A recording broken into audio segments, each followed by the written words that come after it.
Hey guys, welcome to another edition of Migs Musts.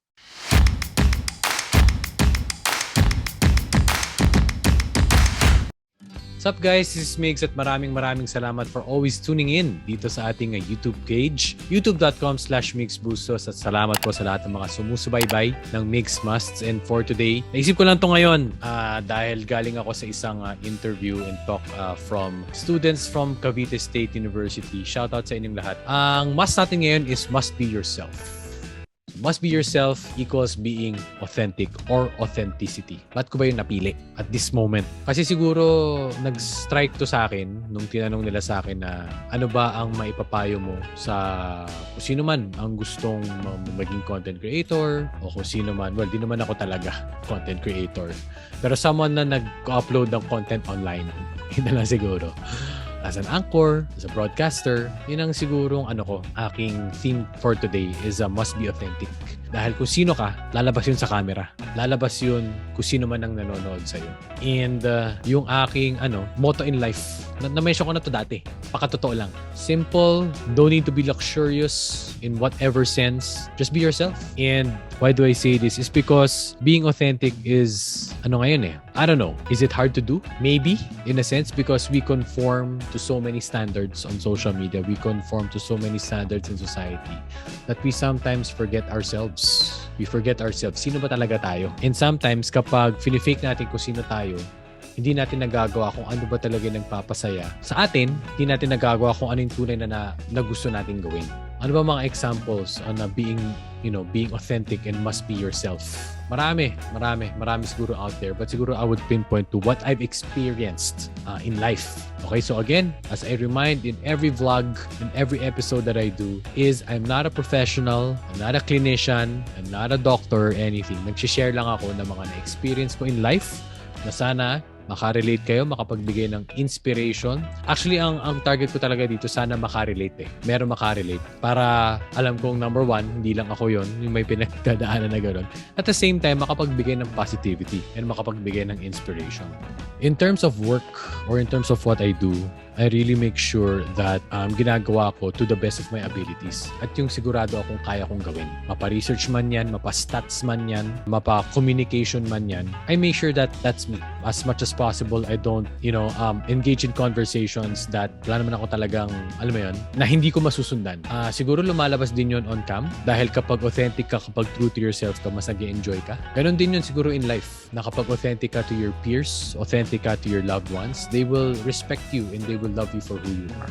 Introvert ka, extrovert ka, creative ka, maboka ka, social person ka, they will love you for who you are. And that is one thing that we should accept more now. Kasi marami tayo sabi ko nga, standards in society na dapat ganito ka, dapat ganyan ka. Para sa akin, hindi ako masyadong naniniwala doon. Dahil, paano mo malalabas yung tunay mong sarili? Paano ka magiging at peace sa iyong sarili kung hindi ka nagiging ikaw? Ngayon, kung tingin mo merong challenge, meron parang balakid for being who you are, it also depends on the outlook maybe. Sino ka ba? Who are you? And how can you hone yourself? How can you work that to the best of your abilities? Paano mo siya matuturn into positive? Hindi ko sasabihin kung merong something na merong something na may problema. I don't want to use that word because I don't want to think of it as a problem. So, mahirap yun Hindi siya sustainable. Paano ka magiging ikaw? Diba? Paano mo masoshow yung true self mo kung number one, hindi mo rin accept on who you are. And iniiwasan natin yung maging insecure, iniiwasan natin yung hindi tayo maging at peace sa ating mga sarili. Dahil after all, who doesn't want to live a good life? Who doesn't want to be happy? Who doesn't want to be at peace? And being authentic is easier said than done. But I guess for us to do it, we have to accept for who we are. Tanggapin natin kung sino tayo. Doesn't matter on who you are. Doesn't matter what your build is, how you look like. Doesn't matter on what kind of personality you have. Hindi na uso yun Hindi na uso yung sa physical tayo tumututok o kung sa tradition man o whatever. Diba? You get what I mean? Pero lahat tayo kanya-kanya Lahat tayo, may mga kanya-kanya tayong ugali, may mga kanya-kanya tayong trait, may mga kanya-kanya tayong strength, at may mga kanya-kanya din tayong weakness. So, in that, all of those elements, and when you put it in the middle in your Venn diagram, sino ba talaga tayo? How will we make this work for us? And for me, bottom line, if you're happy, if you're passionate at what you do, and really what gives you peace of mind, hindi ko na actually to kailangan pahabain because that's what's important at the end of the day. It's not money, it's not material things. I guess the pandemic has really made us realize na hindi pera ang nagpapaligaya sa isang tao dahil lahat nga meron ka, lahat ng kayamanan, lahat ng luxury, hindi mo naman nagamit, hindi mo naman nailabas o para saan, nakatambak lang. Pero ang tunay na kaligayahan is yung kaligayahan mo sa sarili mo at yung pamilya mo, yung suporta mo at kung ano yung gusto mong ginagawa, ano yung gusto mong gawin. Because it will also reflect in your work, whatever work it is. So being authentic and being true to yourself perhaps can really go a long way. Sorry guys, I may be rambling. As I've also said before, I may be rambling. Ano man yung mga sinasabi ko, etc. But again, that's easier said than done. I'm very much aware of that because maybe one thing that can happen is if you are consciously identify yourself in a situation and you're not being true to yourself in that situation, and if you consciously identify that, malalaman mo yung difference. Hindi pala ako yun.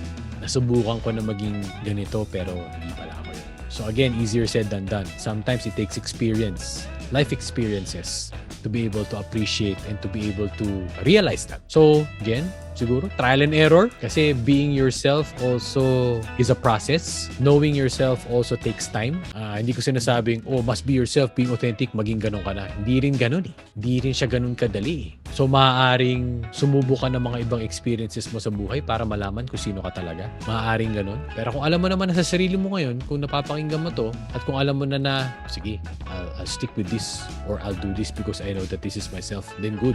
Again, iba-iba tayo ng pagkatao. Iba-iba tayo ng mga may experience sa buhay. Iba-iba din tayo ng mga mapapagdaanan. So yeah, again, so this is Must Be Yourself, heavily inspired from my interview earlier from sila Nicole, sila Miko, si Kat, tsaka si Kenneth. Shoutout sa inyo. Naisip ko to dahil para siguro rin sa mga kabataan. Para sa mga kabataan na gustong tahakin kung ano yung mga gusto nilang tahakin in their lives while they're in college, what will they pursue in the future, what kind of profession that they will work at or again pursue. Yung must be yourself. Kung sino ka, kung ano strength mo, gawin mo yun. Paglaban mo, di ba? Paglaban mo sa mga kanakay paglaban, di ba? Kung gusto mo tong gawin kasi ikaw yun, gusto mo mag-pursue ng ganitong field kasi ikaw yun, go for it. Do it. Kasi at the end of the day, we're not living our lives for you. At the end of the day, ikaw ang may alam, ikaw magpapasaya sa sarili mo, at ikaw rin, you will also live your life. So I hope kahit paano nakapagbigay ako ng konting experience and inspiration or motivation kung sino man na nakaka-relate dito. It doesn't take for a 19-year-old, 25-year-old, or 11-year-old to realize this early on. We can realize this in the middle of our lives, whenever. Up until now, I'm 33 and I'm still figuring things out in my life. On being true to myself. Kasi as our lives go on, chapters also get flipped. Pages also get flipped in your book. And along the way, you will also discover more things about yourself na, okay, so this is me. When I was younger, ganito pala ako. Hindi pala ako yun. But at the end of the day, again, it's acceptance, it's authenticity for who you are. And again, what matters the most is kung masaya ka. Alright. So once again, guys, this is another edition of Migs Musts. Maraming po salamat for subscribing. youtube.com/mixbustos. Kung meron pa po kayong mga gustong must na gusto nyo ng pag-usapan, comment na lang yan. DM na lang ako sa Facebook o kaya sa Instagram. And we will do our best to do this vlog. Alright. So maraming po salamat. Ingat kayo and see you guys in the next episode.